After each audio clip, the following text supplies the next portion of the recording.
السلام علیکم ورحمۃ اللہ وبرکاتہ۔ محترم دینی بھائیوں اور بہنوں اور عزیز طالبات، ہم لوگ یہ سمجھنے کی کوشش کر رہے تھے اسلام کی امتیازی خصوصیات کیا ہیں۔ اب تک ہمارے سامنے جو ہے 14 خصوصیات، اسلام کی امتیازی خصوصیات آ چکی ہیں۔ آج جو ہمارے سامنے ہے خصوصیت وہ یہ ہے کہ اسلام تعلیم و تعلم اور غور و فکر کرنے پر ابھارتا ہے۔ قرآن مجید کی پہلی آیت ہی تعلیم و تعلم کے بارے میں نازل ہوئی۔ اللہ تعالیٰ نے فرمایا، اعوذ باللہ من الشیطان الرجیم، بسم اللہ الرحمن الرحیم، اقرأ بسم ربک الذی خلق، خلق الانسان من علق، اقرأ وربک الاکرم الذی علم بالقلم، علم الانسان ما لم یعلم، کہ پڑھ اپنے رب کے نام سے جس نے پیدا کیا۔ یہ اقرأ سے پہلی آیت جو نازل ہوئی وہ اقرأ۔ اسی طرح اسلام نے علماء کو بڑی فضیلت دی ہے، ان کی بڑی اہمیت اور ان کا بڑا اونچا مقام بیان کیا ہے۔ دنیا اور آخرت میں ان کا رتبہ بلند رکھا ہے، اور لوگوں کو بھی علماء کے احترام، ان کی قدر، ان سے رجوع، ان کا تعاون اور پوری انسانیت کی خدمت کے کاز میں علماء کا ہاتھ بٹانے پر ابھارا ہے۔ اللہ کا ارشاد ہے، بسم اللہ الرحمن الرحیم، یرفع اللہ الذین آمنوا منکم والذین اوتوا العلم درجات واللہ بما تعملون خبیر۔ یہ سورہ مجادلہ کی 11 نمبر کی آیت ہے کہ اللہ تعالیٰ تم میں سے ان لوگوں کے جو ایمان لائے ہیں اور جو علم دیے گئے ہیں درجے بلند کر دے گا، اور اللہ تعالیٰ ہر اس کام سے جو تم کر رہے ہو خوب خبردار ہے۔ پہلی صدی ہجری ہی سے کئی مسلم علماء اکرام نے مختلف علوم و فنون جیسے طب، فلسفہ، تاریخ، فزیاء، کیمیا، جغرافیہ، فلکیات وغیرہ میں زبردست مہارت حاصل کی۔ قرآن و سنت میں بہت سارے علمی حقائق جن کا انسان کی تخلیق، اس کے سلوک و کردار اور تخلیق کائنات و ما فیہا وغیرہ سے متعلق بہت سارے ایسے سائنسی حقائق بیان کیے گئے ہیں جن کا ابھی قریب ہی میں علماء نے انکشاف کیا ہے، لیکن علماء نے وہ بہت پہلے بیان کر دیا۔ اور قرآن سنت میں ایجاد علمی کے عنوان سے بہت سی کتابیں بھی لکھی گئی ہیں۔ اسی طرح قرآن سنت کے سارے احکام کتاب و سنت کی دلیل وہیں پر قائم ہیں، اندھی تقلید پر نہیں۔ ساتھ ہی ساتھ قیامت تک کے لیے اجتہاد کا دروازہ بھی کھلا رکھا گیا ہے۔ مسلمانوں نے سابقہ امتوں کی بہت سی کتابوں کے ترجمے اور ان کی اشاعت پر بھی بڑی توجہ دی ہے، یہاں تک کہ عباسی خلیفہ مامون جن کی وفات 218 ہجری میں ہوئی، وہ کتابوں کو بطور جزیہ قبول کرتے تھے اور ترجمہ شدہ ہر کتاب کی وزن کے برابر سونا دیتے تھے۔ اسی سے اندازہ لگا لیجیے آپ۔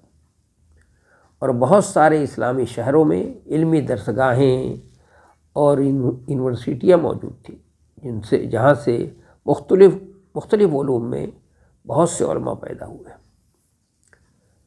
شہر اندلس موجودہ اسپین میں جب تک وہاں مسلمان موجود تھے، یعنی 711 ہجری مطابق 1492 تک پورے یورپ کے لیے علم و ادب اور تہذیب و ثقافت کے گہربارے تھے۔ فارسٹ لیفربرو فرانسی مورخ ہے، متوفی 1894 عیسوی نے اندلس میں عربی ثقافت کے عنوان سے ایک کتاب لکھی ہے، تو فارسٹ، جس میں مسلم تہذیب و ثقافت کے عظیم پہلوؤں کا ذکر کیا ہے اس نے۔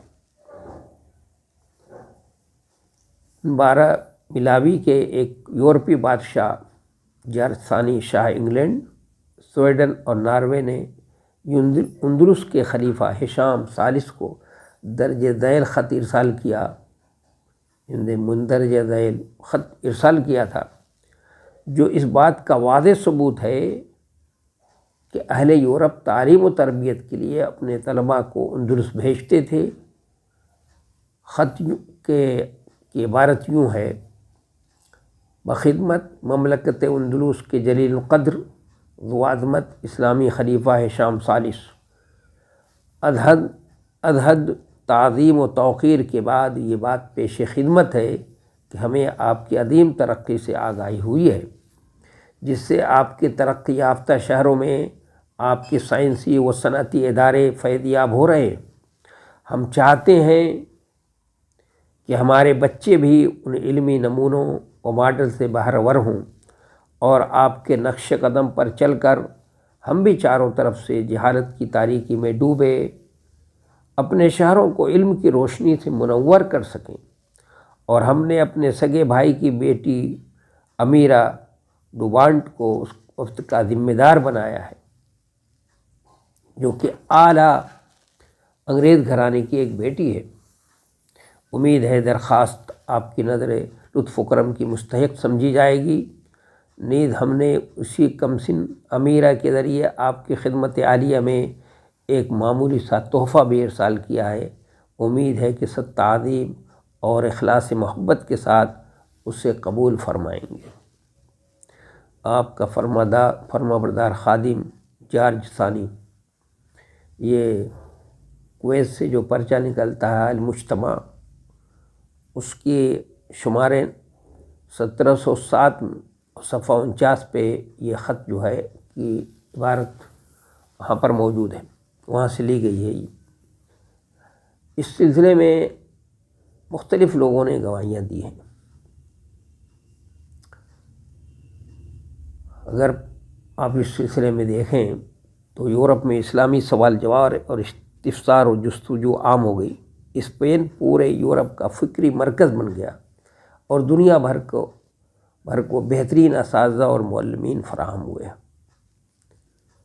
یہ امریکی صحافیہ ہیں، ایک ان کے تاثر ہے، وہ کہہ رہی ہیں، اور دوسرے اوریس بکائے فرانسیسی طبیب عالم ہیں، وہ کہتے ہیں اسلام نے دین اور علم کو لازم و ملزوم قرار دیا ہے، ابتدائی سے علم کو جزء لا ينفک اور واجبات کا درجہ دیا ہے۔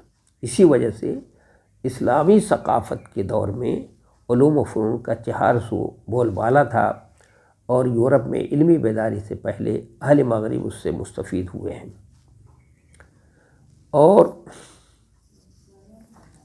ایک مستشرق فرانسیسی مورخ ہیں، انہوں نے بھی گواہی دی ہے۔ وہ کہتے ہیں کہ اگر ہم عربی ثقافت، ان کی علمی کتابیں، ان کی ایجادات و فنون کا بغور مطالعہ کریں تو ہمیں نئے حقائق اور وسیع تر امکانات سے آگاہی ہوتی ہے، اور بخوبی اندازہ ہوتا ہے کہ قرون وسطیٰ میں علوم سابقہ کی معرفت انہیں حاصل تھی، جبکہ 5 صدیوں تک اہل مغرب کی یونیورسٹیاں سائنسی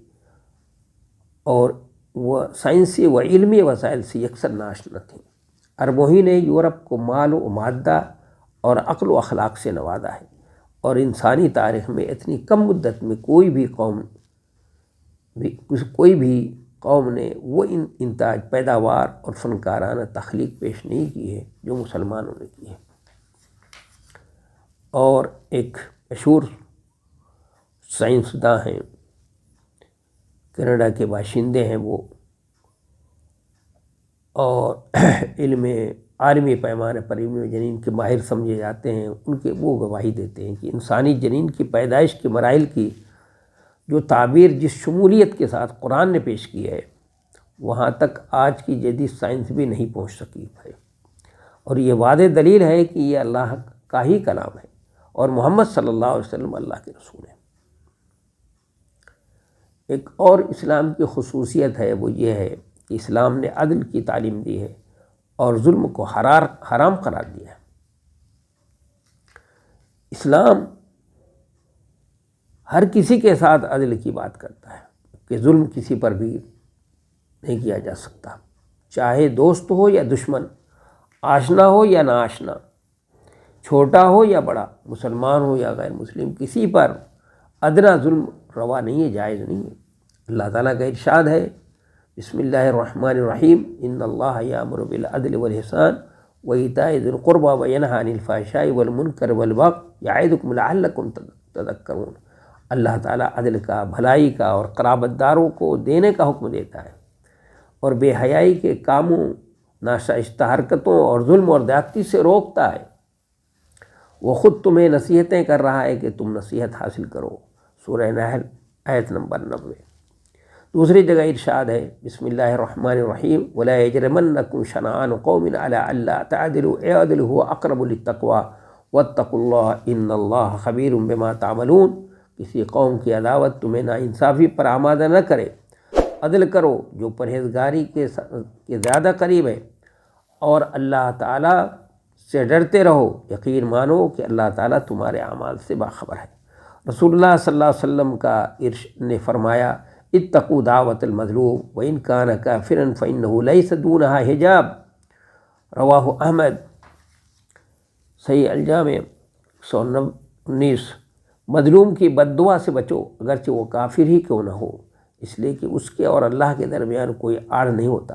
آپ صلی اللہ علیہ وسلم نے فرمایا، لو ان فاطمۃ بنت محمد سرقت لقطعت یدها، اگر محمد صلی اللہ علیہ وسلم کی بیٹی فاطمہ بھی چوری کرتی تو اس کا بھی ہاتھ کاٹ دیا جاتا۔ نبی صلی اللہ علیہ وسلم نے خبر دی، سبعۃ یظلھم اللہ فی ظلہ یوم لا ظل الا ظلہ، الامام العادل، بے شک انصاف پسند قیامت کے دن اللہ کے سائے میں ہوگا، جس دن انصاف پسند امام قیامت کے دن اللہ کے سائے میں ہوگا، جس دن اللہ کے سائے کے علاوہ اور کوئی سایہ نہ ہوگا۔ تو گویا دیکھا آپ نے، اسلام میں عدل اور انصاف کا کوئی رنگ نہیں ہے، جیسے بارش کے پانی کا کوئی رنگ نہیں ہوتا ہے، اسی طرح سے عدل اور انصاف کا بھی کوئی رنگ، سب کے ساتھ انصاف۔ اذا حکمتم فحکموا بالعدل، جب انصاف کرو تو سب کے ساتھ انصاف، فیصلہ کرو تو انصاف کے ساتھ فیصلہ کرو۔ یہ اس سلسلے میں گواہی جو ہے، ایک بہت بڑے آسٹریلین مفکر و صحافی ہیں، بہت تحقیق کے بعد وہ اسلام قبول کیا اور انہوں نے اپنا نام محمد اسد رکھا ہے، جانتے ہیں۔ تو وہ کہتے ہیں کہ پورے کرۂ ارضی سے ظلم کا خاتمہ اور عدل و انصاف کا قیام اسلام کا ایک اجتماعی ہدف رہا ہے۔ اس نے مسلمانوں اور غیر مسلموں سبھی کے ساتھ عدالت کی بڑی اعلیٰ مثال قائم کی ہے، بلکہ اسلامی حکومتوں کا قیام اور ان کا سقوط اسی عدل ہی پر موقوف رہا ہے۔ یہ اسلام کی جو ہے یہ دو نمایاں خصوصیات میں نے آپ کے سامنے کہ تعلیم و تعلق اور غور و فکر پر ابھارتا ہے، اور دوسری یہ کہ اسلام انصاف کی بات کرتا ہے۔ میں سمجھتا ہوں کہ آج کی نشست میں اتنا جو ہے کافی ہوگا، انشاءاللہ آئندہ جو ہے اس کے بعد دوسری نشست میں اور بات ہوگی۔ وآخر دعوانا الحمدللہ رب العالمین۔